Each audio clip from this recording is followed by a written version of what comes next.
नमस्कार साथियों। Scale up IAS में आपका स्वागत है। तो आज के लेक्चर में हम लोग डिस्कस करेंगे Nitish in office, BJP in control इन बिहार। तो द हिंदू न्यूज़पेपर का ये एडिटोरियल एनालिसिस है ऑफ 24 नवंबर 2025। तो जैसा टाइटल बता रहा है, इसमें हम लोग जो रिसेंट बिहार इलेक्शंस हुए उसके बारे में हम लोग डिस्कस करेंगे। तो हमने देखा कि एनडीए की सरकार बनी एंड नीतीश कुमार फिर से चीफ मिनिस्टर ऑफ बिहार बन गए 10th टाइम। बट अब की बार इक्वेशन थोड़ा सा डिफरेंट है।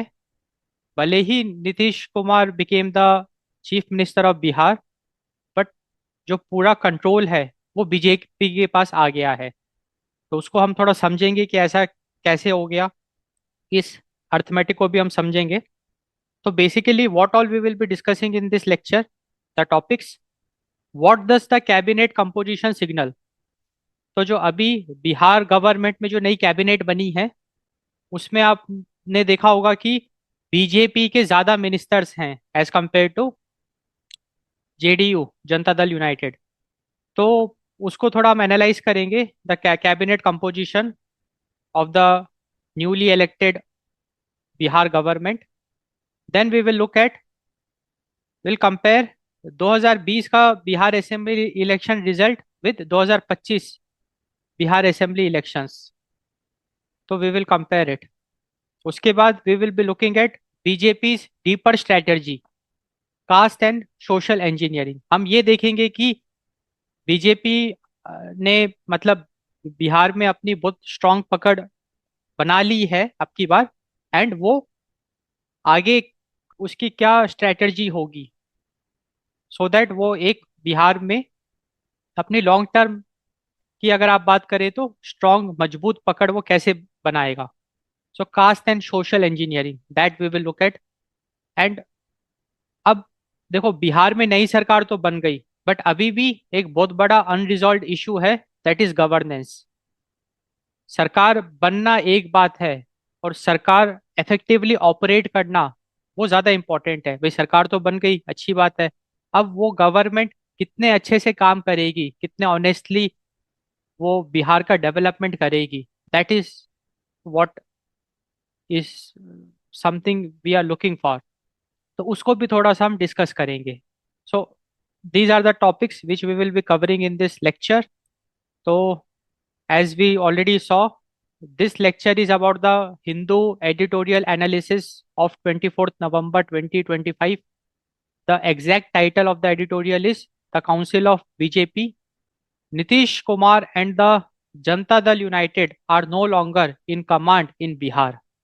तो सबसे पहले what is, let us look at what does the cabinet composition signal.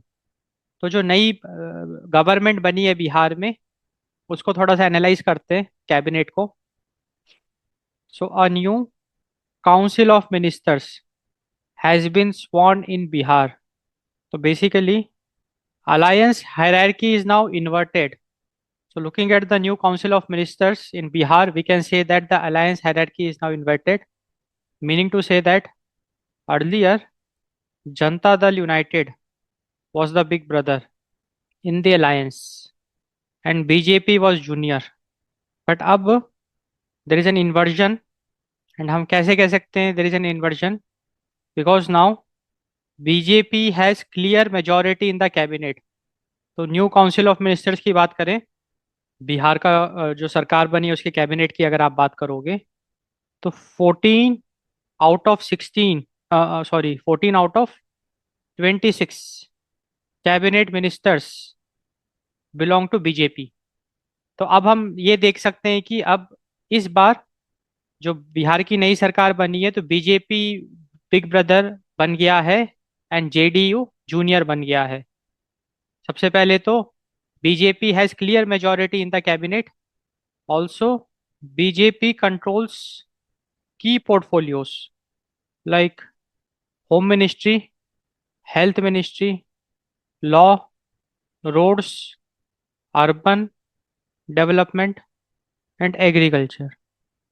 तो ये सारी ministries they are basically managed by BJP cabinet ministers. तो ये सारी मिनिस्ट्री के जो भी मिनिस्टर्स हैं वो दे बिलोंग टू बीजेपी। इसके साथ साथ विजय कुमार सिन्हा, तो ये बीजेपी के, he belongs to BJP party and he is also the deputy CM. So he is holding revenue, land reforms, mines and geology. So it's a clear evidence, looking at all this facts, हम कह सकते हैं कि there is a alliance hierarchy is now inverted in Bihar politics.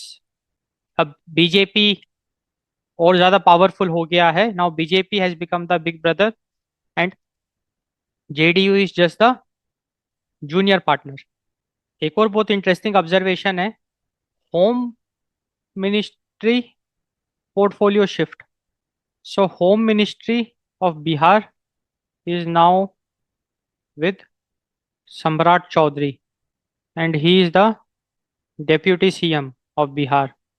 मतलब BJP deputy CM, मतलब Samrat Chaudhary belongs to BJP and he is also the CM, deputy CM. अब देखो बात ऐसी है कि पिछले 20 सालों से होम मिनिस्ट्री नीतीश कुमार के पास थी। पहली बार नीतीश कुमार से होम मिनिस्ट्री छीन लिया गया। So first time in around 20 years Nitish does not hold the home portfolio. तो ये भी एक बहुत बड़ा एक फैक्ट है कि पिछले 20 सालों में पहली बार ऐसा हुआ है कि Nitish Kumar is not holding the home portfolio. तो यहाँ पे एक इम्पॉर्टेंट बात समझनी जरूरी है। जो होम पोर्टफोलियो होता है is the most powerful administrative tool in the state, क्योंकि होम पोर्टफोलियो में it controls police, law and order, internal security and also transfers and postings.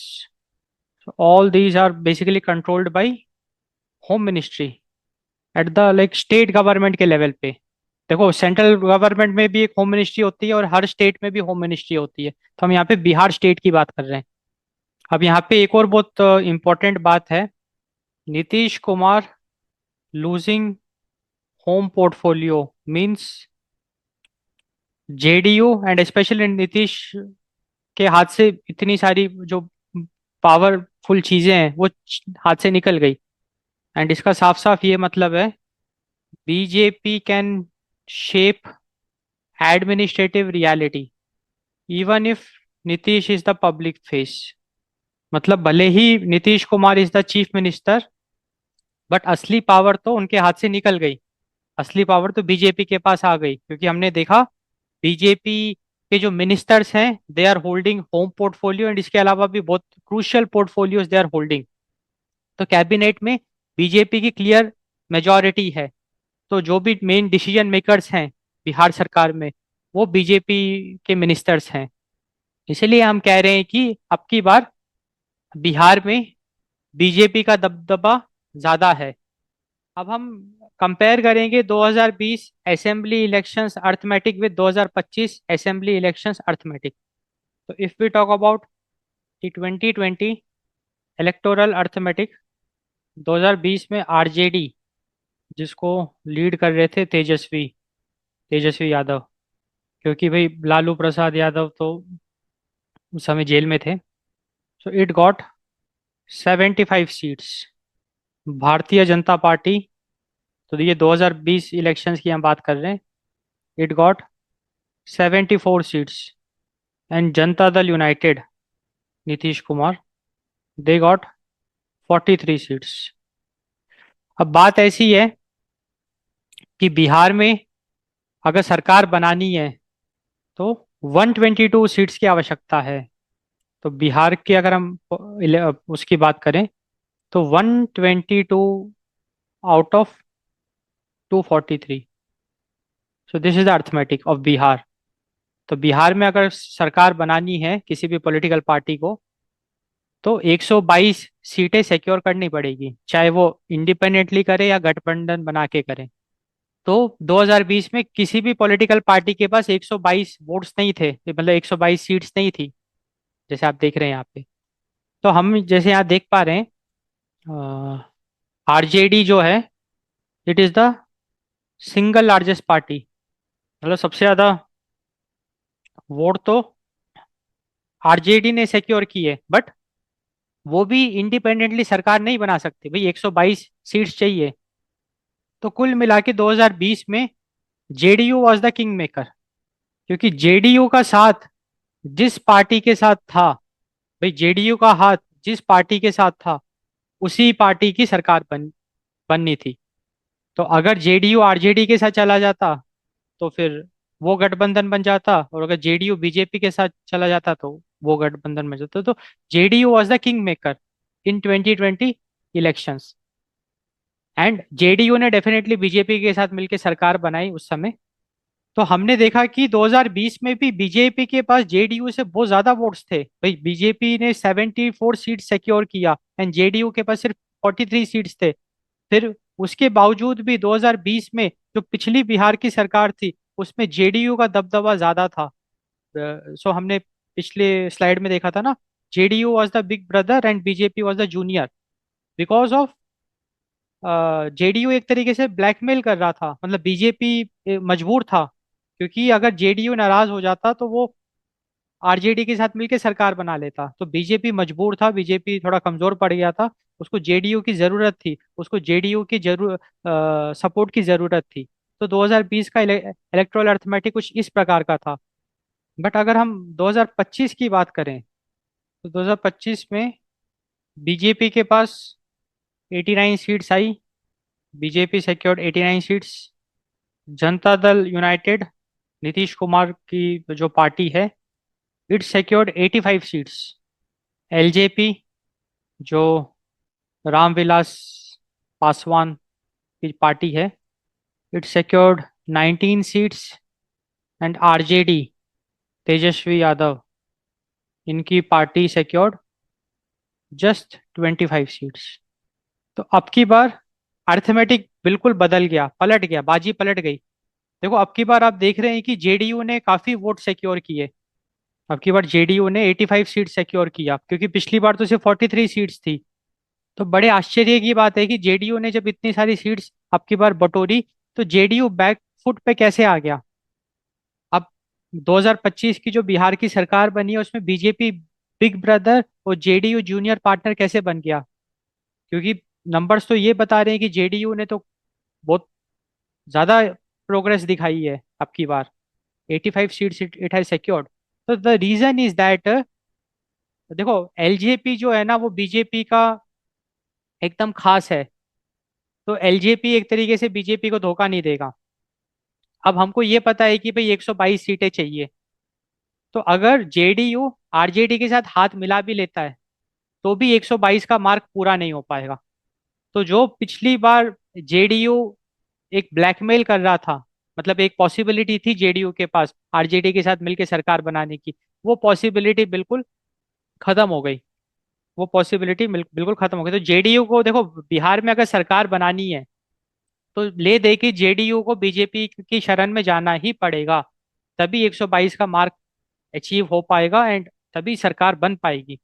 इसीलिए अब की बार जेडीयू बैकफुट पे है, क्योंकि बीजेपी को पता है कि अगर जेडीयू आरजेडी के साथ चला भी जाता है, तो ज्यादा से ज्यादा सरकार टूट जाएगी, मतलब जो मेजोरिटी लूज हो जाएगी, बट वो भी सरकार नहीं बना पाएंगे वहां पे। जेडीयू और आरजेडी मिलके भी शायद सरकार नहीं बना पाएंगे। तो दैट्स वाई अब की बार बीजेपी एकदम फ्रंट फुट पे है, एंड इस अर्थमेटिक का वो भरपूर इस्तेमाल भी कर रही है। जैसे हमने देखा कि पिछले 20 सालों में पहली बार होम मिनिस्ट्री, जो बिहार की होम मिनिस्ट्री है, वो बीजेपी के डेप्यूटी सीएम को मिली है। तो भले ही नीतीश कुमार को चीफ चीफ मिनिस्टर बनाया गया, क्योंकि भाई गठबंधन की सरकार बनी है, बट दबदबा बीजेपी का है अब की बार।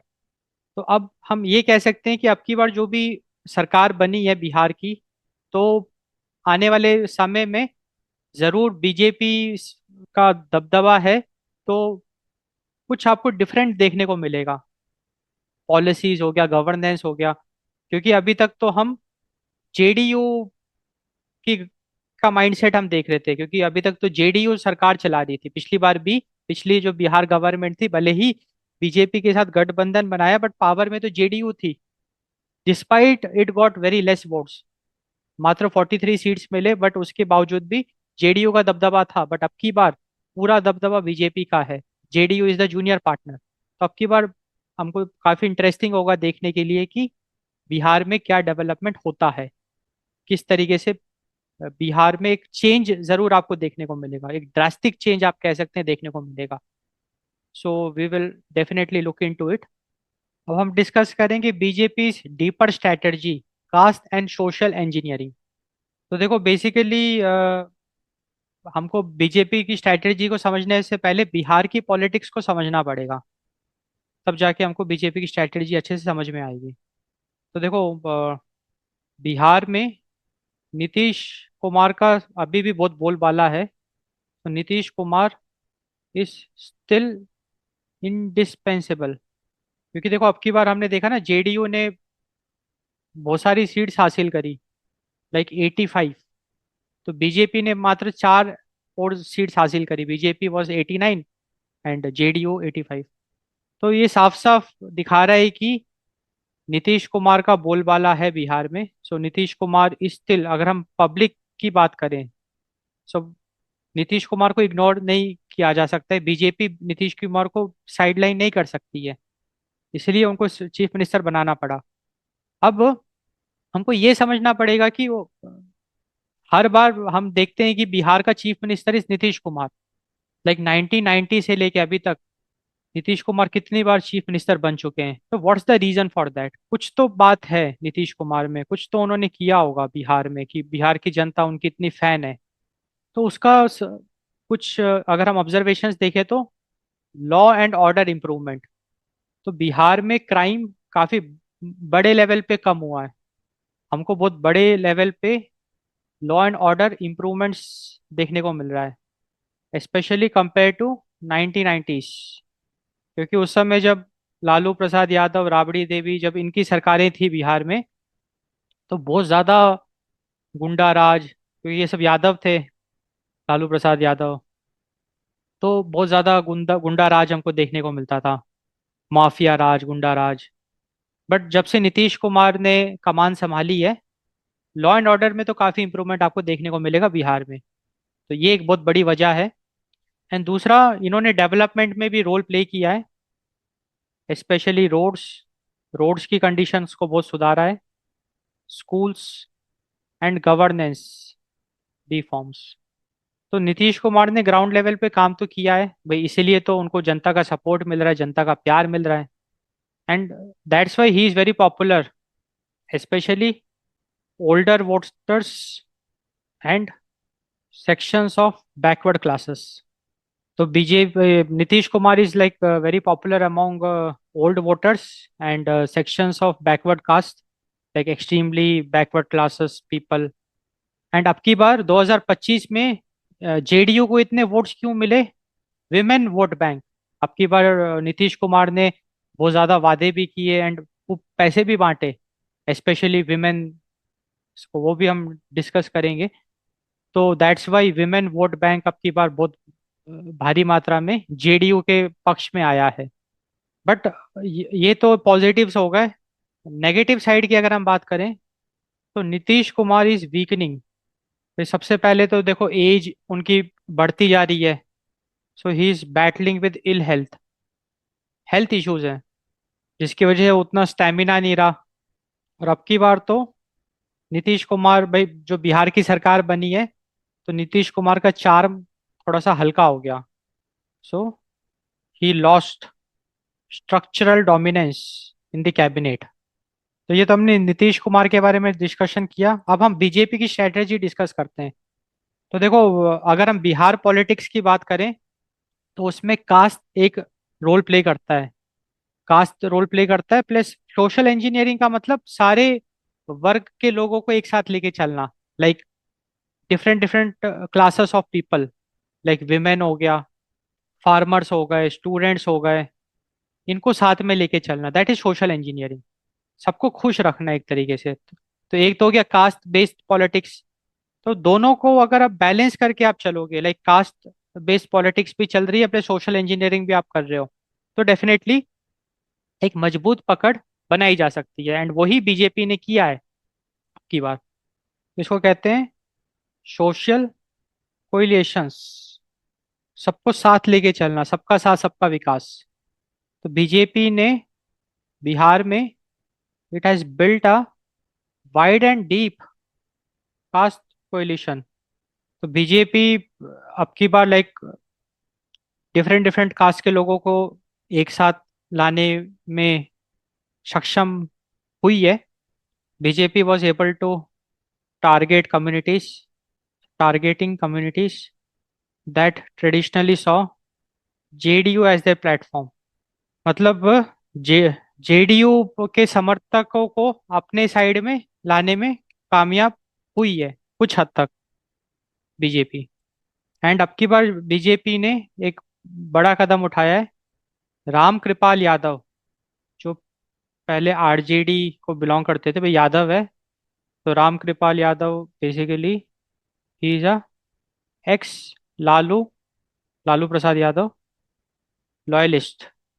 BJP was able to bring him on his side, जिसकी वजह से यादवों का वोट भी अपनी तरफ कर पाएगी बीजेपी। तो आरजेडी का जो वोट बैंक है उसको वो अपनी तरफ अट्रैक्ट करेगी। तो बेसिकली अगर हम बीजेपी की स्ट्रैटेजी की बात करें, मतलब किसी भी स्टेट में बीजेपी की कुछ कॉमन स्ट्रैटेजी होती है, like break the monopoly of regional parties. BJP काफी हद तक इस चीज में कारीगर रही है। लाइक उत्तर प्रदेश में अगर हम बात करें तो उसने समाजवादी पार्टी, बीएसपी, उसकी मोनोपोली को बहुत बुरी तरीके से तोड़ा है। वही अगर हम बिहार की बात करें तो बिहार में भी अब की बार बीजेपी ने एक अपना पावर सेंटर बना लिया है। अब वेस्ट बंगाल की बारी है। वेस्ट बंगाल में अभी भी ममता सरकार की वही मोनोपोली है। तो वो बहुत जोरों शोरों से लगे हुए हैं बीजेपी वाले। अभी से पूरी तैयारियां चल रही है फॉर वेस्ट बंगाल इलेक्शंस।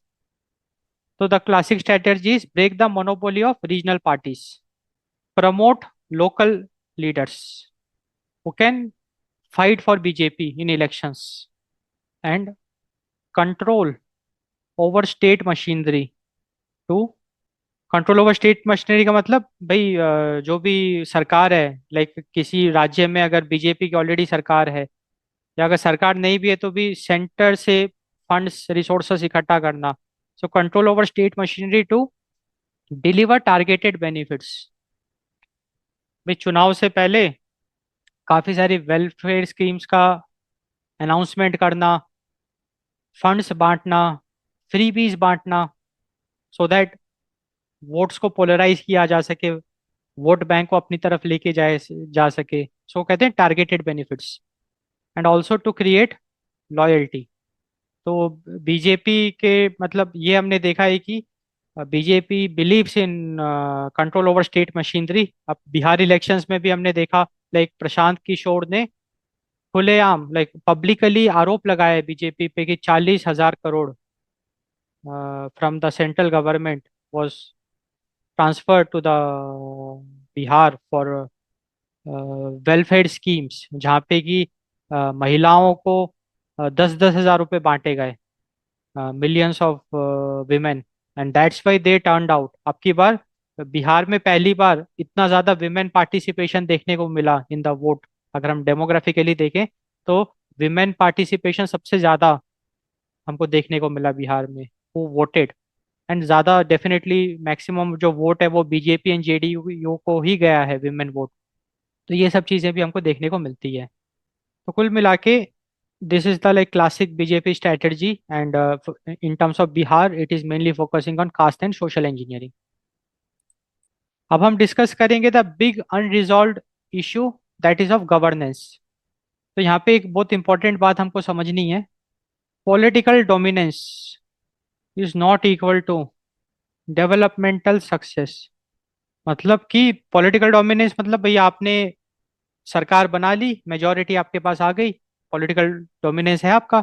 इसका मतलब ये नहीं है कि आप सच सही में डेवलपमेंट कर दोगे। तो देखो ग्राउंड लेवल पे डेवलप करना राज्य का सुधार करना, बिहार को डेवलप करना और चुनाव जीतना, दोनों में अंतर है। भैया आपने चुनाव जीत लिया, अगर आपकी नीयत खराब है, आप करप्शन करोगे, तो political dominance is not equal to development success. तो गवर्नेंस में यही है कि अगर हम बिहार की प्रॉब्लम्स की बात करें, जिन पे काम करने की आवश्यकता है, तो Bihar still lags in per capita income. Per capita income of Bihar is very very low. मतलब बिहार अभी बहुत गरीबी है बिहार में।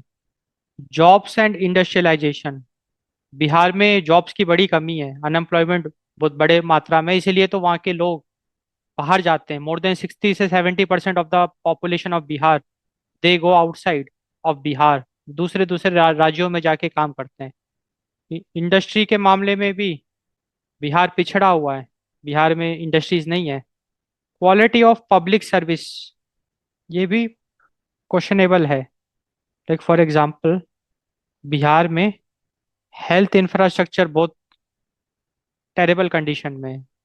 एजुकेशन भी उतना अच्छा नहीं है।